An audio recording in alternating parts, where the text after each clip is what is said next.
यहाँ पर हमने लिया यूजेज या एप्लीकेशन, यूजेज या एप्लीकेशंस ऑफ जिब्रेलिक एसिड। पहला तो हमने यहाँ पर मेंशन किया यूज में, फ्रूट के ग्रोथ में इसका बहुत यूज होता है जिब्रेलिन का, फ्रूट ग्रोथ। तो सुनिएगा, gibberellic acid used to increase size of apple fruit and also betterment of shape, and also used for better shape।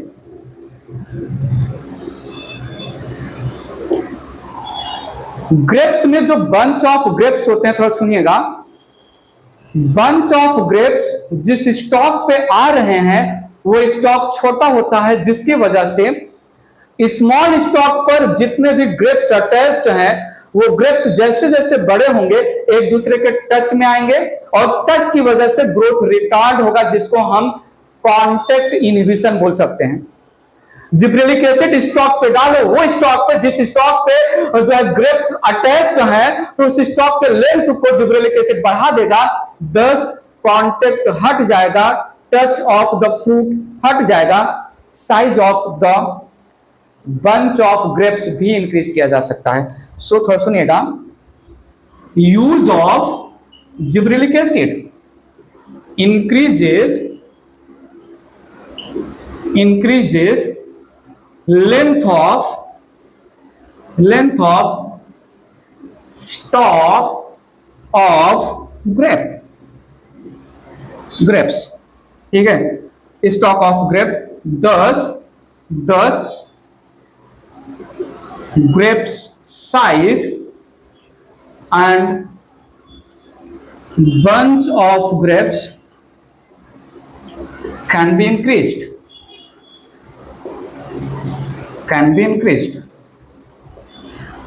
Length of stock छोटा था, 10 फ्रूट ग्रेप्स के बंच में उस छोटे स्टॉक में अटैच्ड थे, मानता हूं मैं। अब जैसे जैसे छोटे स्टॉक में जो 10 ग्रेप्स का बंच अटैच था वो बड़ा हो रहा था, तो एक ग्रेप बड़े होने पर पड़ोसी ग्रेप को टच करेगा, दूसरा ग्रेप पड़ोसी को, तीसरा, तो कॉन्टेक्ट इनहिबिशन होगा। एक ग्रेप दूसरे ग्रेप के साइज को एनलार्ज होने में बैरियर के जैसा काम करेगा। क्या किया जाए, स्टॉक के लेंथ को बढ़ा दिया जाए सो दैट स्पेस मिल जाएगा ग्रेप्स को लेंथ में इंक्रीज करने के लिए। तो बंच ऑफ ग्रेप या साइज ऑफ ग्रेप्स को इंक्रीज कर सकते हैं। यहां पर थोड़ा सुनिएगा, जो है यहां पर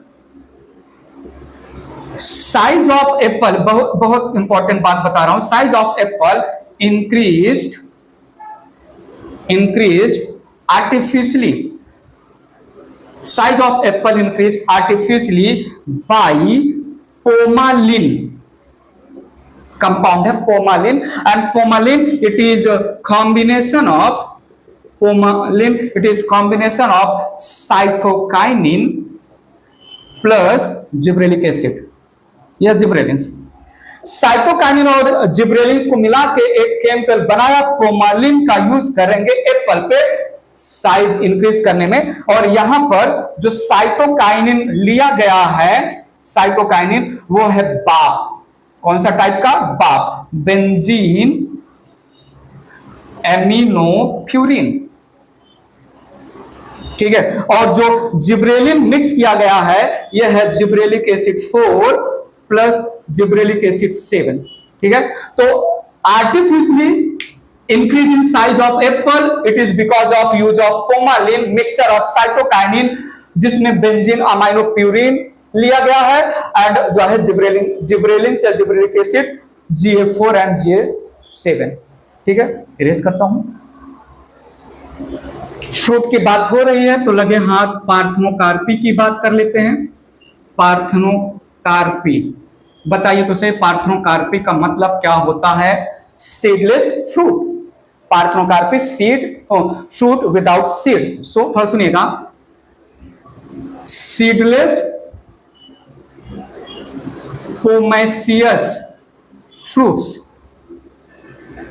कंफ्यूज हो गया क्या? पोमेसियस, पोम एक टाइप का फ्रूट है जिसमें A for apple, P for pear आता है, like pear and apple are obtained, seedless apple and pear are obtained by use of gibberellic acid जो है इन या on unpollinated flowers, female flowers. ठीक है, फीमेल फ्लावर में होता है कार्पेल, कार्पेल का एक पार्ट है ओवरी, ओवरी के अंदर होता है ओव्यूल, ओव्यूल में होता है फीमेल गैमेट। पॉलिनेशन हुआ, पॉलिनेशन के बाद pollen tube germinate, pollen tube बनाएगा जो मेल गैमेट। पॉलिनेशन होने से पहले ओव्यूल के अंदर फीमेल गैमेट के साथ मेल गैमेट के फर्टिलाइजेशन से पहले अगर हम फ्लावर को जिब्रेलिक एसिड से ट्रीट करें तो जो कार्पेल में ओवरी है वो फ्रूट बना लेगा, उसी को बोलते हैं पार्थेनोकार्पी। ओव्यूल सीड नहीं बना पाएगा क्योंकि ओव्यूल का सीड में कन्वर्जन फर्टिलाइजेशन के बाद होता है। फर्टिलाइजेशन के पहले तो पॉलिनेशन होना चाहिए, मैंने पॉलिनेशन के पहले ही जिब्रेलिक एसिड यूज किया है। ठीक है, यह हो गया फंक्शन। नेक्स्ट फंक्शन लेते हैं यहां पर, डिले राइपनिंग। इंपॉर्टेंट फंक्शन है डिले राइपनिंग। थोड़ा सुनिएगा, जिब्रेलिक एसिड प्रमोट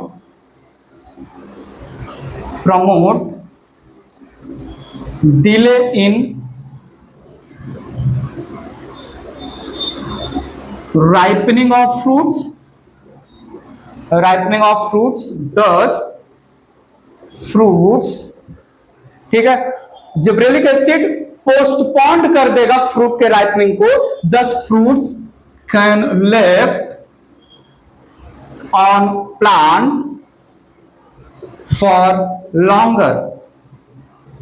नहीं चाहिए, फ्रूट नहीं चाहिए अभी प्लांट से हमें, क्योंकि मार्केट में फ्रूट का डिमांड नहीं है। तो क्यों फ्रूट को प्लांट से प्लक किया जाए, क्यों ना plucking of fruit from the plant को पोस्टपोन कर दे। इसके लिए फ्रूट को प्लांट पर अटैच रहना पड़ेगा। तो हम उसके राइपनिंग को, क्योंकि राइप कर गया, पक गया तो गिर जाएगा, राइपनिंग को ही हम डिले कर दे। डिले करने में हेल्प कर रहा है जिब्रेलिक एसिड। नेक्स्ट यहां पर देख लेते हैं माल्ट यील्ड। ठीक है, माल्ट यील्ड, यहां पर fermentation of barley seeds in brewing industry, alcohol industry, in brewing industry. ठीक है, fermentation of barley seeds in brewing industry enhanced by gibberellic acid. Gibberellic acid barley seed में जो starch है उस स्टार्च को amylase के थ्रू माल्टोज में break करेगा, ब्रूइंग इंडस्ट्री में फर्मेंटेशन में सपोर्ट कर रहा है। ठीक है, थोड़ा सुनिएगा, gibberellic acid helps in breaking of starchy endosperm of barley seed into maltose by alpha amylase enzyme. Alpha amylase enzyme ये हमने जो है सीड जर्मिनेशन के समय अभी थोड़ी देर पहले फिजियोलॉजिकल इफेक्ट में बताया कि जो है जिब्रेलिक एसिड सीड जर्मिनेशन के टाइम पर अल्फा अमाइलेज, प्रोटीज एक्सेट्रा को बनने के लिए सपोर्ट करेगा। तो fermentation of barley alcohol industry में फर्मेंटेशन में क्या होगा, जो बार्ली के एंडोस्पर्म में स्टोर्ड स्टार्च होगा उसको माल्टोज में कन्वर्ट करने के लिए जो रिस्पॉन्सिबल एंजाइम है अल्फा अमाइलेज, वो प्रोड्यूस करने में सपोर्ट करेगा जिब्रेलिक एसिड, इंड्यूस करेगा। ठीक है, इरेज करता हूं। नेक्स्ट जो है यूज यहां पर मेंशन कर रहा हूं जो है शुगर केन के लैंग्वेज में, थोड़ा सुनिएगा। Gibberellic acid used to increase, बताइए प्लीज शुगर केन में इंपॉर्टेंट क्या है? शुगर केन में इंपॉर्टेंट है internode of sugar cane, the stem of the sugar cane, जिससे हम शुगर केन का जूस ऑब्टेन करते हैं। वो स्टेम कुछ और नहीं, इंटरनोड का ही मेन वहां पर रोल होता है। So gibberellic acid use to increase length of sugar cane stem, sugar cane stem, thus productivity can be enhanced, thus productivity can be enhanced 20 tons per acre, 20 turns में TONNS आता है, देख लीजिएगा। ठीक है, जितना मोटा, जितना जो है लेंथ रहेगा शुगर केन के स्टेम का, उतना ही ज्यादा हम शुगर केन से जूस ऑब्टेन कर सकते हैं। तो क्यों ना जिब्रेलिक एसिड को यूज करें और शुगर केन के अनब्रांच्ड मेन स्टेम को एकदम लंबा कर दे, more and more sugar cane का जूस ऑब्टेन कर सकते हैं। पर एकड़ 20 टन्स प्रोडक्टिविटी इंक्रीज किया जा सकता है। एक और यहां पर मेंशन कर सकते हैं क्विकर मैच्योरिटी। ठीक है, बताइए मुझे बताइए जिम्नोस्पर्म में सीड और फ्रूट में, ऑप्शन दे रहा हूं, जिम्नोस्पर्म के प्लांट में सीड और फ्रूट में सबसे ज्यादा यूजफुल कौन होता है? बताओ। कॉमर्शियली इंपॉर्टेंट पार्ट सीड और फ्रूट में चूज किया जाए जिम्नोस्पर्म के प्लांट में, तो आप क्या चूज करोगे? फ्रूट नहीं चूज करोगे, क्योंकि फ्रूट होता ही नहीं जिम्नोस्पर्म में, क्योंकि जिम्नोस्पर्म नेकेड सीड वाले प्लांट होते हैं, तो मतलब सीड ही होता है, फ्रूट बनता ही नहीं। तो सुनिएगा, इन conifers quick, fast and early maturity of plants enhanced by use of gibberellic acid।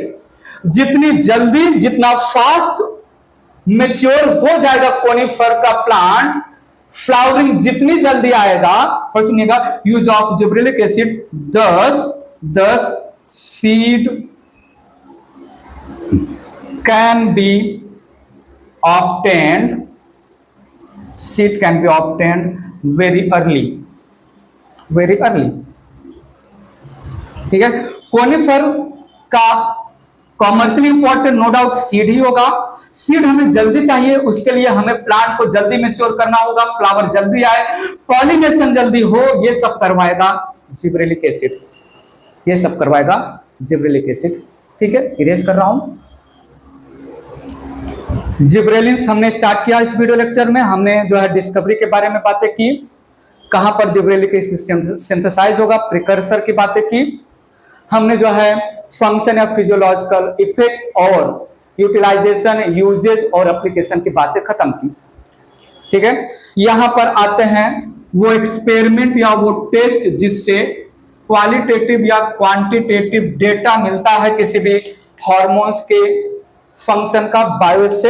बायोसे में 3 बायोसे ले रहा हूं। एक है induction of alpha amylase in barley endosperm test. दूसरा है डॉफ पी टेस्ट। तीसरा है डॉफ मेज टेस्ट, ठीक है। यहां डॉफ पी टेस्ट और डॉफ मेज टेस्ट में genetically dwarf pea and maize can be grown taller या longer by use of gibberellic acid. तो ये कुछ क्वांटिटेटिव और क्वालिटेटिव टेस्ट हैं जो जिब्रेलिन्स के बारे में नॉलेज प्रोवाइड करेंगे, जिसको हम बायोअसे बोलते हैं। ये 3 टेस्ट, ठीक है, एज इट इज याद रखना पड़ेगा। इरेज कर रहा हूं। लास्ट में बात कर लेते हैं जो जिब्रेलिक एसिड के अगेंस्ट काम करने वाले केमिकल है एंटी-GA। इसमें एक है CCC, दैट इज क्लोरोकोलिन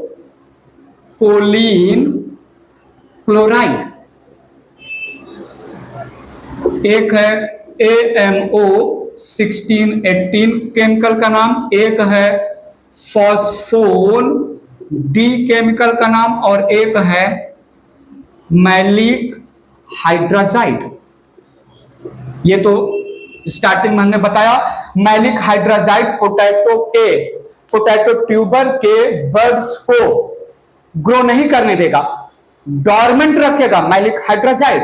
और अभी हमने इसमें जिब्रेलिन्स में बताया कि gibberellin seed dormancy, bird dormancy को ब्रेक करता है। तो ये एंटी जिब्रेलिक एसिड कंपाउंड है जो जिब्रेलिक एसिड के अगेंस्ट काम करेंगे, ठीक है। तो रिमाइंड करिए, मेमोरी बनाइए। जिब्रेलिन्स फिनिश किया, हमें अच्छे अच्छे नाम साइंटिस्ट के सुनने को मिले, जिसका रिकमेंडेशन अगर आप चाहो तो अपने